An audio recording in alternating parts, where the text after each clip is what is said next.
Hello friends, welcome to history holic. इस video में हम मौर्य एम्पायर के बारे में देखेंगे। मौर्य एम्पायर जिसका फाउंडेशन 324 या 321 बीसीई में हुआ था और इसका फाउंडेशन का श्रेय जाता है चंद्रगुप्त मौर्य को, जो कि कौटिल्य या उनको विष्णुगुप्त या चाणक्य भी बोला जाता था। उनकी हेल्प से इन्होंने मौर्य डायनेस्टी का फाउंडेशन किया। ठीक है, आप जानते हैं मगध में इससे पहले कौन था? नंदास थे। तो नंदास को ओवरथ्रो करके उनको गद्दी से हटा करके वहाँ पर मौर्य एम्पायर का फाउंडेशन किया गया। ठीक है, तो मौर्य एम्पायर के बहुत ही कुछ इम्पॉर्टेंट आप बोल सकते हैं किंग्स हुए हैं। ठीक है, सबसे पहले मौर्य डायनेस्टी का टाइम पीरियड जो कि 324 या 321 से लेके 187 बीसीई तक का टाइम पीरियड मौर्य डायनेस्टी का माना जाता है। और इसके सबसे पहले और आप बोल सकते हैं जिन्होंने इनका इस डायनेस्टी का फाउंडेशन किया, उनका नाम था चंद्रगुप्त मौर्य। ठीक है, जिनके नाम से आप सभी जो है इनका नाम जानते होंगे। ठीक है, इनका टाइम पीरियड 324 से 321 बीसीई से लेके 297 बीसीई तक रहा। इसके बाद इम्पोर्टेंट जो राजा हुए वो थे बिंदुसार, जिनका टाइम पीरियड 297 से 273 बीसीई तक था। उसके बाद चक्रवर्ती सम्राट अशोक, जिनका टाइम पीरियड 268 से 232 बीसीई तक था। इसके बाद के जितने भी किंग हुए हैं उनका कोई इम्पॉर्टेंट मतलब कि बहुत, क्योंकि अशोक के बाद सबने बुद्धिज़्म, अशोक आप देखेंगे अशोक की हिस्ट्री में क्या है कि वो टोटल बुद्धिज़्म को फॉलो कर लेते हैं। और उसके बाद उनके एम्पायर में वही मतलब कि भेड़ी घोष को धम्म घोष में चेंज कर दिया जाता है, यानी कि अब विजय को नहीं बल्कि धर्म को प्रियोरिटी देने लगना स्टार्ट हो गया है। वो लोग धर्म का प्रचार प्रसार स्टार्ट कर दिए हैं।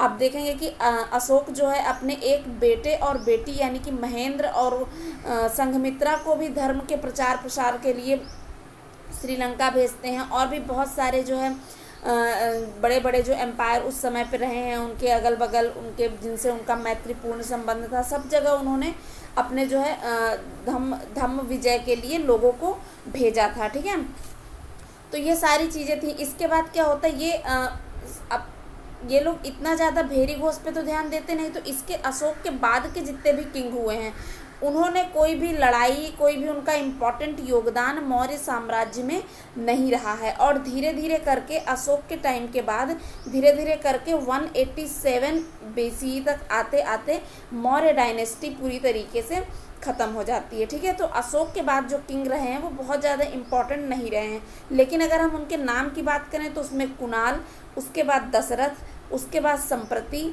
उसके बाद शालीशुक, उसके बाद Devavarman and then Shatadhanvan and last king Maurya dynasty का जो हुआ है वो है बृहद्रथ। ठीक है, और बृहद्रथ के बाद 187 के बाद मौर्य डायनेस्टी पूरी तरीके से ख़त्म हो जाती है। और वहाँ पे तरह तरह की अलग अलग डायनेस्टीज़ छोटी छोटी अलग अलग भागों में, क्योंकि मौर्य एम्पायर बहुत बड़ा था।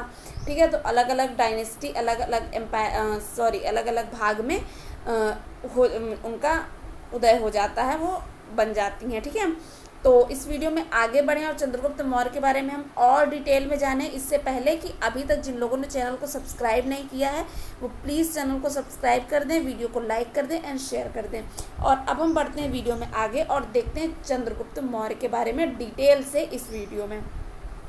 तो सबसे पहले हम देखते हैं बिलोंगिंग ऑफ मौर्याज, यानी कि मौर्य जो थे वो किस क्लेन से, किस जाति, किस कास्ट से बिलोंग करते थे। और इस पे बहुत ही ज़्यादा मतभेद है। जो जितने भी पुराने सोर्सेज हैं मौर्य एम्पायर के, जो सोर्सेज हैं मौर्य एम्पायर के सोर्सेज के बारे में मैं अलग से वीडियो बना चुकी हूँ और आप लोग प्लेलिस्ट में जाके वो वीडियोस वहाँ से देख सकते हैं, जो कि मौर्य एम्पायर के जितने भी इम्पॉर्टेंट सोर्सेज रहे हैं, जिसमें अर्थशास्त्र, इंडिका और कुछ अलग से भी सोर्सेज जैसे कि परिशिष्ट पर्वन हो गया। ठीक है, मुद्रा राक्षस हो गई और सारी इंपॉर्टेंट बुक्स हो गई।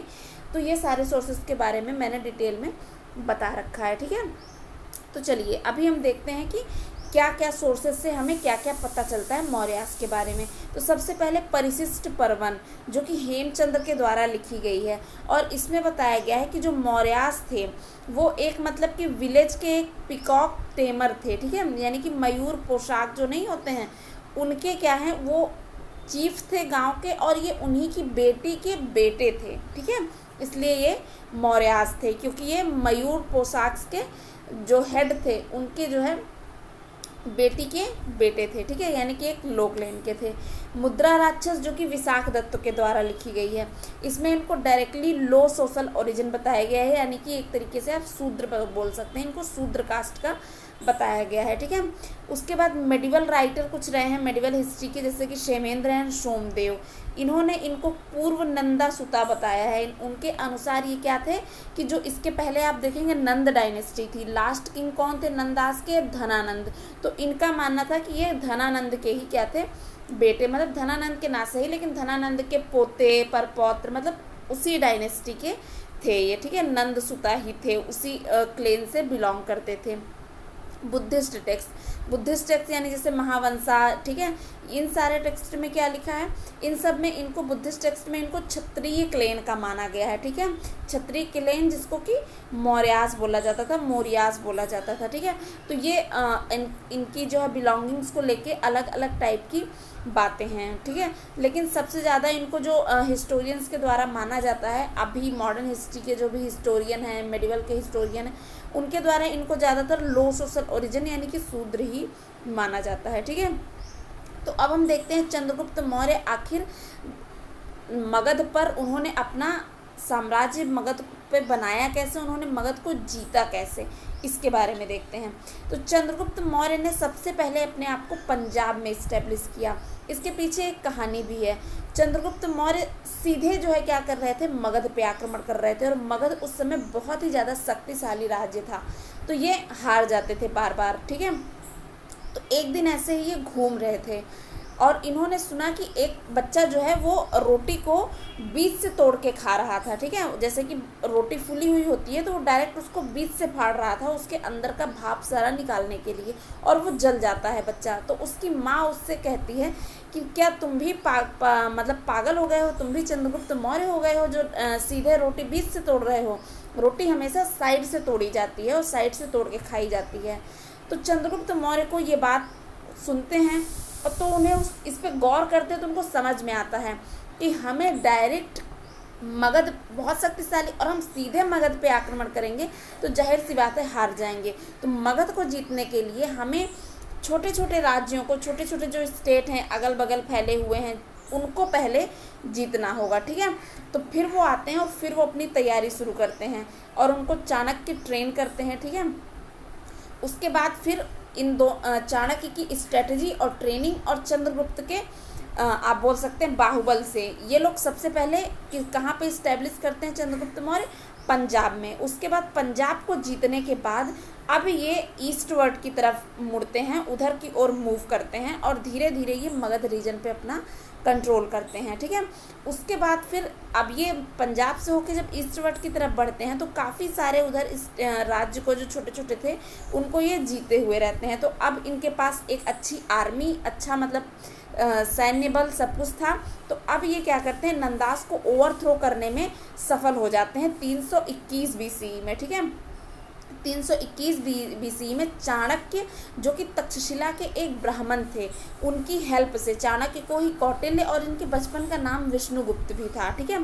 तो चाणक्य की हेल्प से चंद्रगुप्त मौर्य नंदास को ओवरथ्रो कर देते हैं मगध से 321 BCE में, और 321 BCE में वो मगध पर जो है मौर्य साम्राज्य की स्थापना करते हैं, ठीक है। ग्रीक अकाउंट्स जो रहे हैं उसमें चंद्रगुप्त मौर्य को सेंड्रोकोट्स कहा जाता है, ठीक है। आप इसके पहले नंद डायनेस्टी की हिस्ट्री में देखेंगे, इसके मैंने नंद डायनेस्टी का भी वीडियो अपलोड कर दिया है, तो आप वहाँ पे नंद डायनेस्टी का भी वीडियो, शिशुनाग डायनेस्टी और नंद डायनेस्टी के वीडियो भी आप देख सकते हैं। उसमें है धनानंद के टाइम पे अलेक्जेंडर ने इन्वेजन किया था इंडिया में, ठीक है, इंडिया पे आक्रमण किया था, ठीक है। तो उस समय अलेक्जेंडर था इंडिया में, ठीक है, ग्रीक इन्वेजन हो रहे थे, तो इंडिया का जो काफ़ी सारा पार्ट था उधर अफ़गानिस्तान पंजाब की साइड में, तो वो काफ़ी सारा पार्ट क्या था, ग्रीक्स के अंडर में था, ठीक है। तो ग्रीक यहाँ पे थे, तो ग्रीक अकाउंट्स जो है वो चंद्रगुप्त मौर्य को सेंड्रोकोट्स के नाम से मेंशन करते हैं अपनी बुक्स में। अलेक्जेंडर ने इंडिया को कॉन्क्वेस्ट किया था 324 BCE में, ठीक है। और उसके बाद ही चंद्रगुप्त मौर्य ने, ठीक है, कुछ ग्रीक रूल्ड जो सिटीज़ थी, ठीक है, अलेक्जेंडर तो वापस चला गया था, लेकिन जो ग्रीक रूल्ड कुछ एरियाज उसने जीते थे उधर साइड में, ठीक है। तो वो जो सिटीज़ थी ग्रीक रूल्ड, उन सब को हरा करके उन सारे पार्ट को ग्रीक्स से चंद्रगुप्त मौर्य ने नॉर्थ ईस्टर्न पार्ट को कंट्री के जीत लिया था, ठीक है। कुछ ग्रीक जो है ग्रीक हिस्टोरियंस या ग्रीक अकाउंट्स है जिनका मानना है कि चंद्रगुप्त मौर्य और अलेक्जेंडर एक दूसरे से मिले थे, हालांकि इसके प्रमाण बहुत ही कम मिलते हैं और यही माना जाता है कि ये दोनों एक दूसरे से कभी मिले नहीं थे। हालांकि चंद्रगुप्त मौर्य और सेल्यूकस निकेटर के बीच लड़ाई और उनके बीच मिलने की और उनके बीच लड़ाई की, इन सारी चीज़ों के साक्ष्य हमें मिलते हैं और काफ़ी डिटेल में ये सारी चीज़ें उपलब्ध हैं। लेकिन चंद्रगुप्त मौर्य अलेक्जेंडर से भी मिले थे, इस चीज़ के प्रमाण बहुत ही कम मिलते हैं, ठीक है। तो 305 BCE में वो सेल्यूकस निकेटर के साथ एक ट्रीटी में आते हैं, ठीक है। आप देखेंगे वो काफ़ी सारे ग्रीक पार्ट्स जो है, Greek cities north western part की जीत चुके हैं चंद्रगुप्त मौर्य, ठीक है। और सेल्यूकस निकेटर क्या रहता है कि अलेक्जेंडर का ही एक सेनापति रहता है। जैसे अलेक्जेंडर की, सिकंदर की सेना बहुत बड़ी रहती है, तो अब इतनी बड़ी सेना में सिर्फ एक सेनापति तो होता नहीं, सिकंदर की सेना में बहुत सारे सेनापति थे जो अलग अलग पार्ट को रूल करते थे, उनको जो है सुरक्षित रखते थे, ठीक है, कि कोई भी आक्रमण हो तो उस जैसे कि होते हैं ना कि एक स्टेट के गवर्नर होते हैं, ठीक है, तो उसी तरीके से सेनापति। तो एक जो है इधर जो नॉर्थ वेस्टर्न पार्ट था उसके कौन थे, सेल्यूकस निकेटर, ठीक है। तो सेल्यूकस निकेटर के साथ इनका युद्ध होता है चंद्रगुप्त मौर्य का, और उसके बाद 305 BCE में ये सेल्यूकस निकेटर के साथ एक ट्रीटी, एक संधि करते हैं, ठीक है। और जिस संधि के अनुसार चंद्रगुप्त मौर्य को बलूचिस्तान, ईस्टर्न अफगानिस्तान और जो इंदस के वेस्ट का रीजन होता है वो चंद्रगुप्त मौर्य को मिल जाता है, ठीक है। और इसके साथ ही सेल्यूकस निकेटर की बेटी जिनका नाम की हेलेना था, उससे चंद्रगुप्त मौर्य की शादी भी हो जाती है, और साथ में मेगास्थनीज जो कि एक ग्रीक एम्बेसडर थे, वो चंद्रगुप्त मौर्य की कोर्ट में आ जाते हैं, ठीक है, एज अ गिफ्ट क्या मतलब कि चंद्रगुप्त, ऐसी एक कहानी इसके बारे में भी प्रचलित है कि चंद्रगुप्त मौर्य उनको बोलते हैं कि हम खरीदना चाहते हैं, मतलब कि वो काफ़ी ज़्यादा मतलब फिलॉसफर और काफ़ी ज्ञानी लोग होते थे ग्रीक में, तो इनका था कि मैं आपके यहाँ का एक फ़िलासफ़र खरीदना चाहता हूँ। तो इस बात से सेल्यूकस निकेटर काफ़ी नाराज़ होते हैं, बोलते हैं कि भाई फिलॉसफर हैं, वो कोई सामान थोड़ी है कि आप उन्हें खरीद सकते हैं। तो उसके बाद फिर ये क्षमा भी भेजते हैं उनको, और फिर उनको आमंत्रण भेजते हैं, तो मेगास्थनीज को वो भेजते हैं चंद्रगुप्त मौर्य की कोर्ट में, ठीक है। तो इसके बाद फिर हम देखते हैं कि चंद्रगुप्त मौर्य का एक्सपेंशन कहाँ कहाँ तक था, ठीक है, इनका साम्राज्य कहाँ तक फैला था। तो इसमें आप जो डॉटेड लाइन देख रहे हैं, पहली बात तो ये जो आप प्लेन लाइन देख रहे हैं, ये वो है जो कि मगध तब था जब चंद्रगुप्त मौर्य ने मगध को जीता था, ठीक है, यानी कि 321 BCE में, ठीक है। जो नंदास का मगध था वो ये जो सिंपल लाइन वाला है, एक सिंपल लाइन, ठीक है। उसके बाद ये जो उसके ऊपर ये डॉटेड लाइन है, ठीक है, ये जो डॉटेड लाइन है, ये डॉटेड लाइन जो है ये कौन सा है, ये वो है जो कि चंद्रगुप्त मौर्य का रहा है 305 BCE के बिफोर, ठीक है, 305 के पहले, यानी कि उन्होंने पंजाब ये सब वाला रीजन जीता था, तो ये था। उसके बाद जब उनकी सेल्यूकस निकेटर के साथ युद्ध होता है, वॉर होता है, उसके बाद आप देखेंगे कि उन्होंने एरोकोशिया, ये कांधार, ये अफगानिस्तान, ये सारी एरिया भी उनको जो है क्या मिल गया था, बलूचिस्तान वगैरह का एरिया भी उनको संधि के अनुसार मिल गया था।